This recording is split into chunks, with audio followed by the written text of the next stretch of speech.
Bonjour à tous, la chronique d'aujourd'hui n'a pas eu lieu depuis très longtemps, à savoir une reproduction des produits de supermarché. Je pense que cela vous avait manqué. Allons-y. Et la première chose que nous allons reproduire est un bonbon allemand appelé Toffifee. Voyons ce qu'il y a et comment ils sont faits.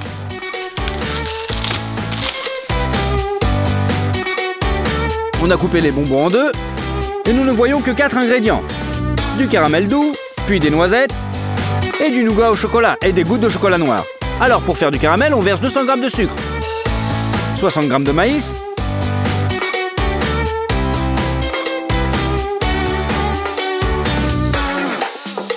80 ml d'eau, quelques gouttes d'extrait de vanille dans une casserole et on met sur le feu. Veillez à surveiller la température à l'aide d'un thermomètre. Une fois que le caramel a atteint 130 degrés, prenez 150 ml de mini-crème. Versez-la et remuez. La couleur du caramel commence à changer de couleur. Ça veut dire que c'est prêt. Maintenant, nous avons besoin d'un moule en silicone avec beaucoup de petites demi-sphères. Verse le caramel dessus.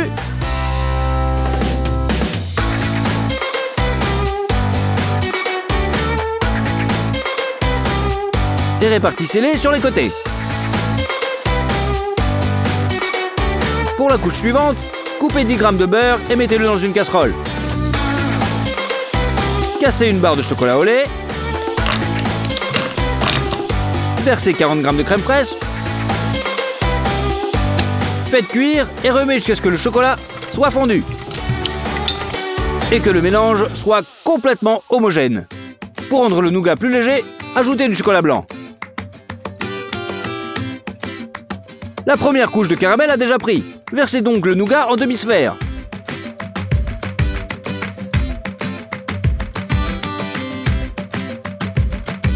Il est maintenant temps de mettre les noisettes dans les bonbons. Mais elles ne sont pas encore prêtes. Pour remédier à cela, nous mettons les noisettes sur une plaque de cuisson. Et au four pendant 14 minutes. Et les noisettes peuvent être étalées.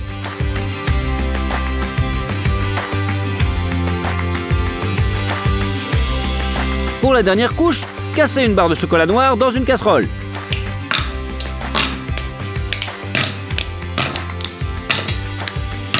Mettez un peu de beurre dedans et mettez sur le feu. Faites fondre du chocolat et versez-le dans une poche à douille.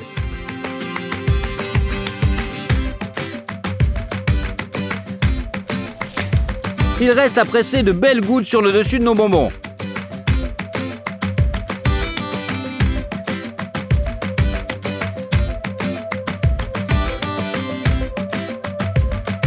Tapotez un peu le moule contre la table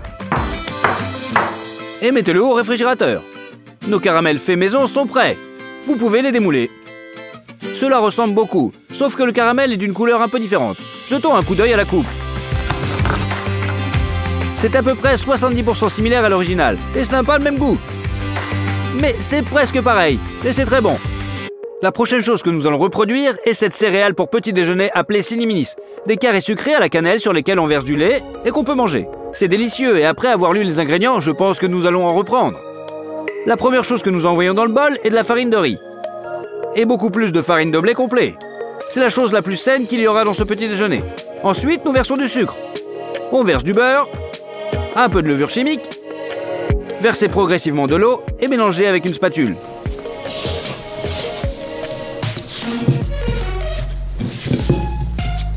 Après, nous pétrissons la pâte. La pâte ressemble à ça. Prenez la moitié de la pâte et l'écrasez à la main sur une feuille de papier sulfurisé.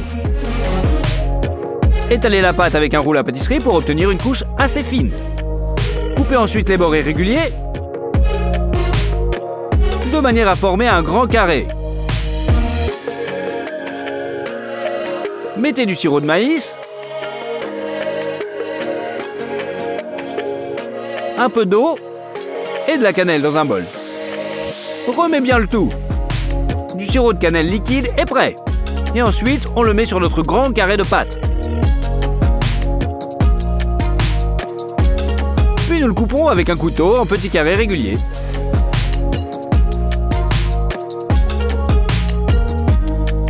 Puis on les étale sur une plaque de cuisson. Et au au four pendant environ 15 minutes. C'est fait. À ce stade, ils ressemblent beaucoup à des Cinni-Mini, mais ceux du commerce sont saupoudrés de sucre. Nous versons donc du sirop de cannelle sur les nôtres et les remuons bien avec la main pour les rendre moins collants. Saupoudrez ensuite de sucre et remuez à nouveau. Et un peu de sucre glace. C'est la dernière touche pour nos Cinni-Mini fait maison. Versons un peu de lait dessus.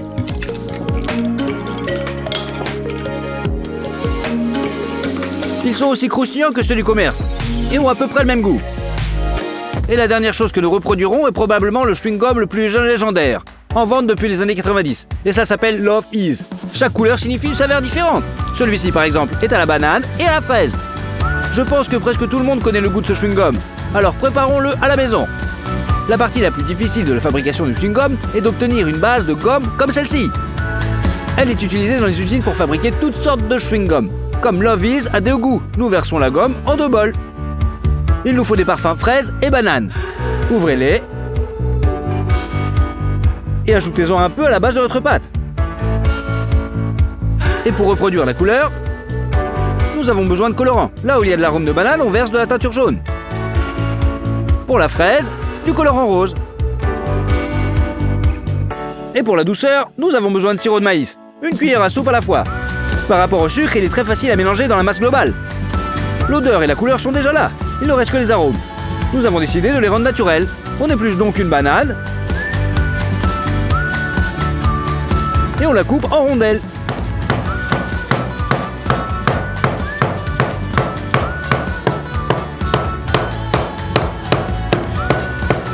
Puis on prend un déshydrateur comme celui-ci et on y met les tranches de banane.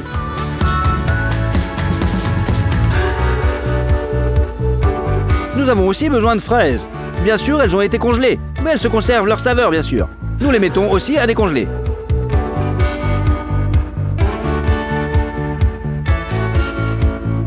Couvrez avec un couvercle et mettez en marche. Nous laissons le tout sécher pendant 2 jours. Après un certain temps, voilà ce que nous obtenons. Les bananes se sont transformées en chips croustillantes. Mettez-les dans un moulin à café et réduisez-les en poussière. Versez le tout dans notre base pour le chewing-gum. Les fraises, par contre, ne sont pas aussi desséchées et sont encore un peu humides. Alors coupez-les avec un couteau jusqu'à ce qu'ils soient comme ça.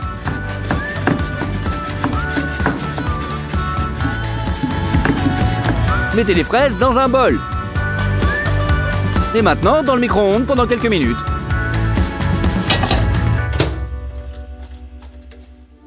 La base moelleuse se réchauffe et devient molle. Mélangez bien tous nos ingrédients. Le mélange se révèle être une masse homogène et extensible. Mettez aussi les conserves de fraises au micro-ondes. Remuez.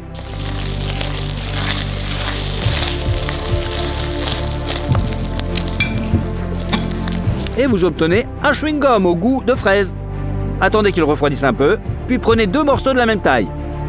Coupez-les en 2 dans le sens de la longueur avec un couteau. Nous devons reproduire la forme et la position des fleurs dans la gomme originale de Love Is. Il faut donc combiner ces 4 pièces dans le bon ordre. Utilisez ensuite une baguette carrée pour faire des entailles au bout au bon endroit. Coupez les bords irréguliers. Taillez un peu plus et le chewing-gum Love Is fait maison est prêt. Nous ne sommes pas contentés de le reproduire, mais l'avons rendu encore plus beau et plus grand que l'original. Eh bien, il est temps d'essayer. Dommage que le chewing-gum original Love Is ne soit pas aussi savoureux que le nôtre. Le nôtre a un goût maximal de banane et de fraise, et dure beaucoup plus longtemps. Si vous voulez toujours que nous reproduisons la bouffe de supermarché, alors donnez-nous des likes. 200 000 likes et c'est parti. Écrivez dans les commentaires ce que vous préférez. Et abonnez-vous à notre chaîne. Allez, à plus tard.